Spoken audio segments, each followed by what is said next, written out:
एक कोठे पर 10 साल सर्विस देने के बाद एक तवायफ कोठे के मालिक से विद्रोह कर बैठी। 10 साल की प्रताड़ना झेलने के बाद तवायफ ने फैसला लिया कि बस बहुत हुआ, अब और नहीं। कोठे के मालिक ने उसे तरह तरह से डराया, धमकाया, लेकिन वो टस से मस नहीं हुई।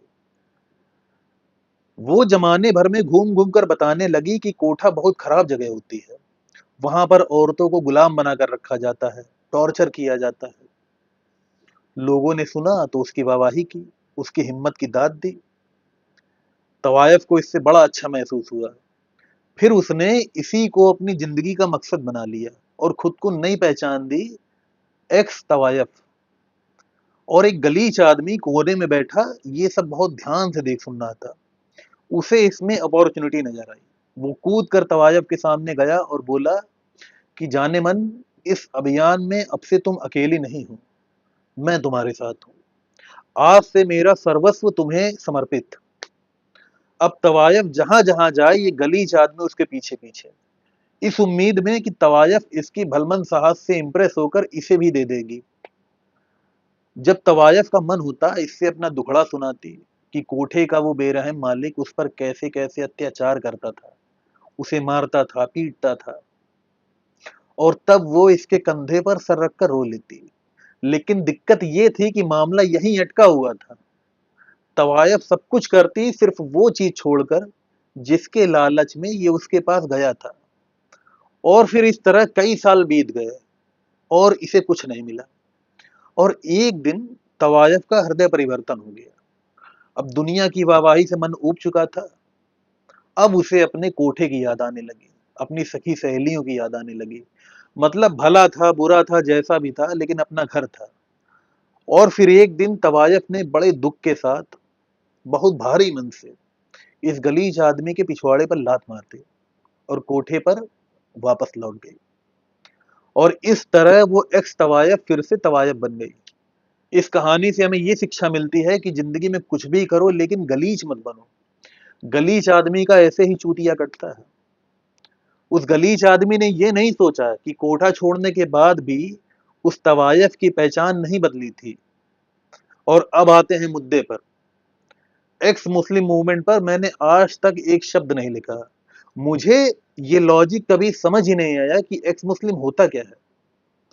सिर्फ दो बातें पॉसिबल हैं, कोई मुस्लिम है या फिर मुस्लिम नहीं है। इस्लाम छोड़ने के बाद भी अगर इस्लाम ही किसी की आइडेंटिटी है तो उससे क्या बदल गया? बेसिक सी गलत है। 7-8 सालों से हवा बना कर रखा था, एक्स मुस्लिम एक्स मुस्लिम। 2 दिन पहले सारी हवा निकल गई। हुआ ऐसा है कि कोई एक्स मुस्लिम साहिल है। 7-8 साल सोशल मीडिया पर एक्स मुस्लिम मूवमेंट चलाने के बाद अंततः उसने घर वापसी कर ली है, यानी वापस इस्लाम कबूल कर लिया। और हमारे राइट विंग वाले आहत हो गए, चूड़ियां तोड़ रहे हैं। हाय बड़ा नुकसान हो गया, हम तो कहीं के नहीं रहे। मेरा स्पष्ट मत है कि दुनिया में सबसे छटे हुए मूर्खों को ढूंढा जाए तो भारतीय दक्षिणपंथी सबसे अव्वल दर्जे के मिलेंगे। चीजों को क्लियर समझने के लिए शुरू से शुरू करता हूं। पहले समझना होगा कि क्यों कोई व्यक्ति हिंदू, मुस्लिम या ईसाई होता है। पहला कारण कि उसे जन्म से ये आइडेंटिटी मिलती है और वयस्क होने पर उस आइडेंटिटी को कैरी करते रहना सिर्फ उसकी आस्था का नहीं बल्कि सर्वाइवल का विषय है। हिंदुत्व का फंडामेंटल बेस ऐसा है कि अगर कोई व्यक्ति घनघोर तार्किक है, चीजों को साइंटिफिक नजरिए से देखता हो, वो तब भी हिंदुत्व में एडजस्ट हो जाता है, क्योंकि यहाँ कुछ भी अंतिम सत्य नहीं है। कोई चाहे अपना पूरा जीवन सत्य की खोज में खपा दे या अपना अलग सत्य स्थापित कर ले, कोई दिक्कत नहीं। लेकिन इस्लाम को मानने में ये छूट नहीं मिलती। जो लिखा है उसे मानने के अलावा दूसरा कोई ऑप्शन नहीं है। और बहुत से ऐसे मुस्लिम हैं जो जानते हैं कि सारी लिखी हुई बातें बकवास हैं, लेकिन वो फिर भी मुस्लिम है, क्योंकि इस्लाम आस्था के साथ एक आइडेंटिटी भी ऑफर करता है। आस्था के बिना सरवाइव किया जा सकता है, लेकिन आइडेंटिटी के बिना नहीं। किसी की आस्था हो या ना हो, उसकी मजबूरी है इस्लाम की आइडेंटिटी को कैरी करना, क्योंकि बिना किसी समूह का हिस्सा हुए आप नोबडी हैं। आप अपना परिवार नहीं बना सकते, आप समाज का हिस्सा नहीं हो सकते।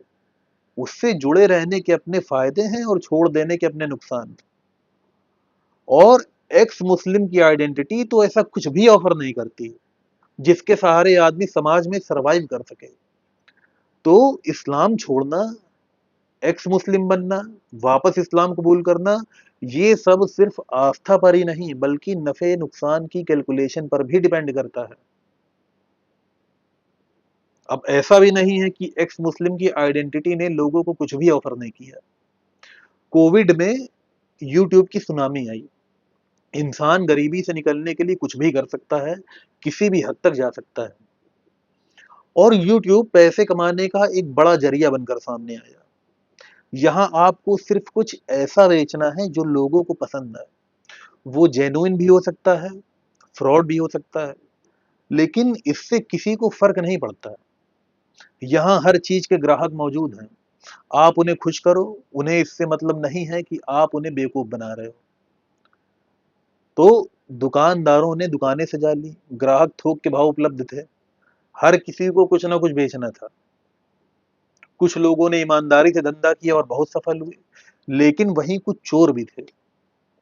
उन्होंने एक मार्केट देखी कि एक बहुत बड़ा बाजार है जिसे इस्लाम की बुराइयां बेची जा सकती हैं, और अगर बेचने वाला खुद मुसलमान हो तो धंधा सुपरहिट है। कुछ मुसलमानों ने ये धंधा शुरू किया और धंधा चल पड़ा। लेकिन दिक्कत ये है कि उस धंधे की वैलिडिटी अब खत्म हो रही है, क्योंकि कुरान और हदीस में क्या सही लिखा है क्या गलत लिखा है इस पर बहुत दिन बहसबाजी संभव नहीं है। एक बार आपने अपनी बात साबित कर दी, फिर उसके बाद क्या? शुरुआत में देखने वालों को बहुत मजा आया, लेकिन एक ही बात बार बार दोहराकर लोगों को कब तक एंटरटेन किया जा सकता है? लोग वही देख देख कर बोर होने लगे और धंधा मंदा होने लगा। और पैसे आने के बाद समझ आता है सिर्फ पैसों के सहारे जीवन नहीं गुजारा जा सकता। अब इधर से पैसे आ गए, बाकी चीजें इस्लाम में वापस जाकर मिल जाएंगी। और इस्लाम की यही ताकत है, वहां सबके लिए रास्ते खुले हैं। फर्क नहीं पड़ता किसी ने इस्लाम से बाहर जाकर इस्लाम के खिलाफ क्या बोला क्या किया।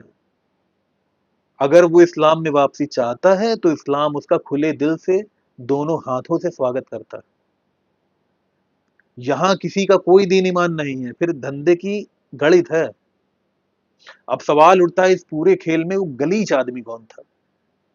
वो गलीच आदमी है वो ऑडियंस जो इस पूरे तमाशे को एक रिवॉल्यूशन समझती है, जिसे लगता है उसकी भावनाओं को आवाज देने के लिए एक मसीहा मिल गया। मेरा सवाल है, अपनी लड़ाई लड़ने के लिए क्या जरूरत है कंधा ढूंढने की? अपनी खुद की बातों पर भरोसा नहीं है क्या? इन्हें चाहिए कि विरोधी खेमे का आदमी हमारी तरफ आकर हमारी बात को अप्रूव करे। इससे हमारी बात का वजन बढ़ जाएगा। मैं पूछता हूं, अगर किसी को लगता है कि उसकी सोच सही है, तार्किक है, तो इतना क्यों नहीं काफी है? किसी को पता है कि उसकी सोचने की दिशा सही है, तो इस बात को किसी से प्रमाणित करवाने की क्या जरूरत है? दिक्कत तो यही है ना कि एक बहुत बड़ी आबादी है जिसे सही और गलत से मतलब नहीं है। उसे सिर्फ मजा चाहिए। उसे सिर्फ वही बातें सुननी है जिससे उसका ईगो सेटिस्फाई हो। नहीं तो मुझे कोई कारण नहीं समझ आता, जिस चीज के बारे में दुनिया जानती है कि वो गलत है, उसकी जांच पड़ताल के लिए हदीसों को खंगालने की क्या जरूरत है? सिर्फ मनोरंजन।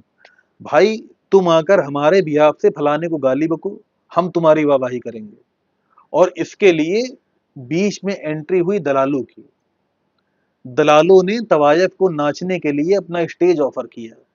यानी कि वो यूट्यूबर्स जो एक्स मुस्लिम्स को बुला बुलाकर आधे आधे घंटे की पॉडकास्ट करते हैं, उसका कोई औचित्य नहीं है। लेकिन नहीं, स्टेज सजा है, स्टेज पर तवायफ नाच रही है, कार्यक्रम आयोजित करवाने वाला दलाल भी किनारे खड़ा है, गलीचों की भीड़ नीचे वाहवाही कर रही है, इस भ्रम में कि तवायफ उन्हें अपना सर्वस्व सौंप देगी। तवायफ नाच कर अपना हिस्सा लेकर अपने ठिकाने को वापस लौट गई। दलाल अपना कट लेकर किनारे हो लिया। अब बचे दर्शकगण, चूड़ियां तोड़ रहे हैं, मातम बना रहे हैं, हाय हमारे साथ बेवफाई हो गई। हिंदुत्व और एक्स मुस्लिम मूवमेंट का आपस में कोई संबंध नहीं हो सकता।